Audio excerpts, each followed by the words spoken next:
திமுக கூட்டணி அவங்க என்ன சொல்றாங்க, அதை பத்தி கேட்கவே மாட்டேங்கிறீங்க. நீங்க நிற்பீங்களா, இங்க அவர் நிற்பா, ஏன் இப்படி நீங்களும் சேர்ந்து இப்படி நம்ம ஊர்லயும் இப்படி இருக்கீங்களா? திமுக கூட்டணி வலுவான கூட்டணி, நாங்க 10 ஆண்டுகளாக இருக்கோம், கொள்கை கூட்டணி எல்லாம் கதை விட்டுட்டு இருக்காங்க.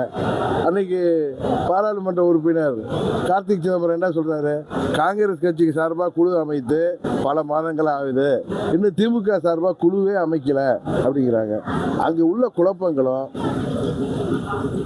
அங்க அந்த கூட்டணி எல்லாம் கட்சிகள்லாம் நீடிக்குமாங்கிற நிலையே ஒரு திருசங்கு சொர்க்கத்தில் இருக்கிறப்ப, நீங்க எங்க கூட்டணிக்கு அதை பார்ப்பீங்களா? ஒரே மேடையில் பிரச்சாரம் பண்ணுறீங்களா? ஒன்றா உட்காந்து சாப்பிடுவீங்களா? தோளில் கை போட்டுக்குவீங்களா? இதெல்லாம் என்ன சின்ன பிள்ளைத்தனமான கல்வி பெரியவர்லாம் கேட்குறாரு. அதனால் இன்றைக்கு எங்கள் கூட்டணி கடந்த 2-3 மாதங்களில் பலப்பட்டு வருது, இன்னும் பலப்பட்டு விடும். எந்த பிரச்சனை இல்லாமல் நாங்கள் சுமூகமாக கூட்டணியில் தொகுதி பங்கீடு எல்லாமே நடைபெற்று எல்லோரும் திருப்தியுடன் தேர்தலை சந்தித்து மாபெரும் வெற்றி பெறுவோம். ஆனால் திமுக கூட்டணி தான் இன்றைக்கு கொள்கை கூட்டணிங்கிறாங்க. ஒரே கொள்கை இருந்தால் ஒரே கட்சியாக இருக்கலாமே. இப்போ என்ன திமுகவுக்கு காங்கிரஸுக்கு ஒரே கொள்கையா? காங்கிரஸ் கட்சியை எதிர்த்து தானே திமுக உருவானுச்சு, அண்ணா அவர்கள் உருவாக்குறாங்க. அப்புறம் கம்யூனிஸ்ட் கட்சியும் காங்கிரஸ் கட்சிக்கும் ஒரே கூட்டணியா? கேரளாவில் காங்கிரஸும் கம்யூனிஸ்டுக்கும் நடக்கிற போர் தெரியும், ஜனநாயக போர். அதனால் அவங்க சும்மா கதை விடுறாங்க. கேட்டால் பாஜக ஒரு மதவாத கட்சி, இது மத சார்பற்ற கூட்டணி. மத சார்புன்னு சொல்கிறதே ஒரு மதவாதம் தானே. எப்படி நம்பிக்கைங்கிறதே ஒரு மூடத்தனம் தான். மூட நம்பிக்கைன்னு சொல்லி தனியாக பிரிக்கிறோம்ல, நம்பிக்கைங்கிறத அதுக்கு என்ன அத்தாரிட்டி இருக்கு? அது மாதிரி மூட நம்பிக்கை மாதிரி தான் இந்த மத சார்புங்கிற வார்த்தைகளை அவர்கள் தவறாக மத சார்பற்ற, ஏன்னா அவர்கள் ஒரு மதத்திற்கு எதிராக தான் அவங்க பாதுகாவலர்னு சொல்லிட்டு ஏமாத்திட்டு தெரியுறாங்க.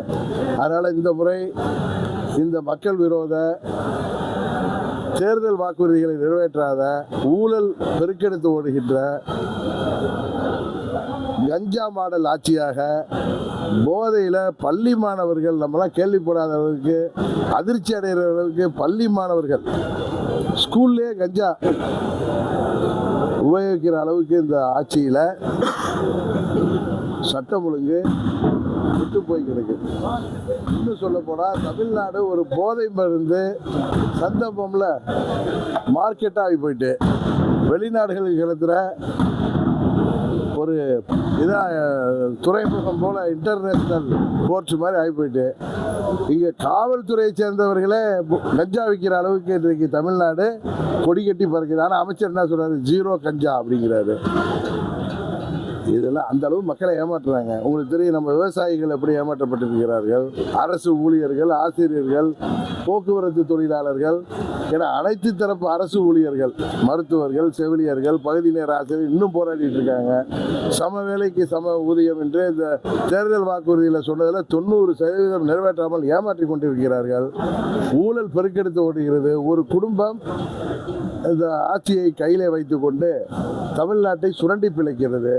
வாரிசு தங்கள் வாரிசுக்கு முடிசூட்டி விட இப்படி நாடே பற்றி எறியுது. ஆனால் நீரோ மின்னன் பிடில் வாசிப்பிட்டது போல தமிழ்நாட்டில் யாருக்கும் பாதுகாப்பு இல்லை. பால்வாடி செல்கிற குழந்தையிலேருந்து வயது முதிர்ந்த மூதாட்டி வரை பாலியல் வன்கொடுமைக்கு ஆளாகிறார்கள். எங்கு பார்த்தாலும் கொலை கொள்ளை. பத்திரிகையெல்லாம் முன்ன பார்த்தா, ஊடகத்தில் பார்த்தா எங்கேயோ ஒரு இடத்துல அத்தி பூத்த மாதிரி நடக்கிற விஷயங்கள் இருக்கு. டெய்லி அத்தி பூக்குது. என்ன நான் சொல்கிறது எதுவும் மறுத்தா நீங்கள் சொல்லுங்கள், இதில் மாற்று கருத்து உள்ளவர்கள் இருந்தால் ஊடகத்தில் இருந்தாலும் சொல்லுங்கள். அதை விட்டுட்டு எங்கள் கூட்டணி பலப்பட வேண்டும், அதனால்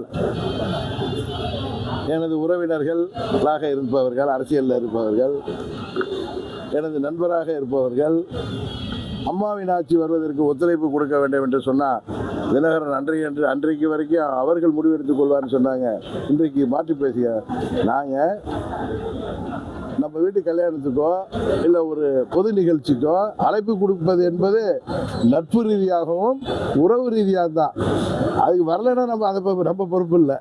அவர்கள் தனித்து விட போகிறார்கள். யாரோ ஒரு சில தனிநபர்களின் ஆசாபாசங்களுக்கு அரசியல் நடத்த முடியாது. இது ஒரு கட்சி. அப்புறம் அம்மா மக்கள் முன்னேற்ற கழகம் என்பது 9 ஆண்டுகளாக தமிழ்நாடு முழுவதும் கிளைகள் அமைப்பு, மற்ற 75 வருட கட்சி, 50 வருட கட்சிக்கு இணையாக கிளை அமைப்புகளை உள்ள கட்சி. செல்வாக்கு பல மாவட்டங்களில் எங்களுக்கு அதிகமாகவும் பல மாவட்டங்கள் மிதமாகவும் இருக்கிறது.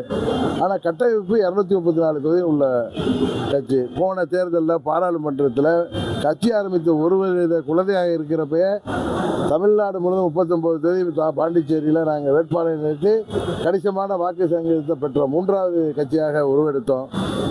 சட்டமன்ற பொதுத் தேர்தலில் நாங்கள் தனித்து நின்றோம்.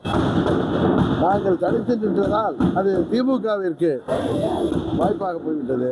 இந்த முறை அந்த வாய்ப்பு இந்த விடியா மூஞ்சி ஆட்சி, விடியல் என்ற பெயரில் தமிழ்நாட்டில் இருக்கிற இருள் ஆட்சி, மக்கள் விரோத ஆட்சி, இது போன்று நாம் சுதந்திரம் வாங்கிய பிறகு கேள்விப்படாத அளவிற்கு இங்கே ஊழல்கள் பெருக்கெடுத்து ஓடுது, சட்ட ஒழுங்கு சந்திச்சிருக்குது. மக்களை எல்லாம் விலைக்கு கொடுத்து வாங்கி விடலாம் என்று ஊழல் பிணத்தில் தின்று கொடுத்தவர்கள், மக்களின் வரிப்பணத்தை ருசித்தவர்கள் இன்றைக்கு மக்களை 1000க்கும் 2000க்கும் வாங்கி விடலாம் என்று கங்கணம் கட்டிக்கொண்டு திரிகிறார்கள். செய்திகளை உடனுக்குடன் தெரிந்து கொள்ள கீழ்கண்ட கேபிள் மற்றும் டிடிஎச் நெட்வொர்க்குகளில் எம்நாடு செய்தி தொலைக்காட்சியை காணுங்கள். பாதகம் செய்பவரை கண்டால் நாம் பயம் கொள்ளலாகாது பாப்பா. மோதி மிதித்துவிடு பாப்பா, அவர் முகத்தில் உமிழ்ந்துவிடு பாப்பா. அண்மை செய்திகளை உடனுக்குடன் தெரிந்து கொள்ள இணைந்திருங்கள் எம்நாடு தொலைக்காட்சியுடன்.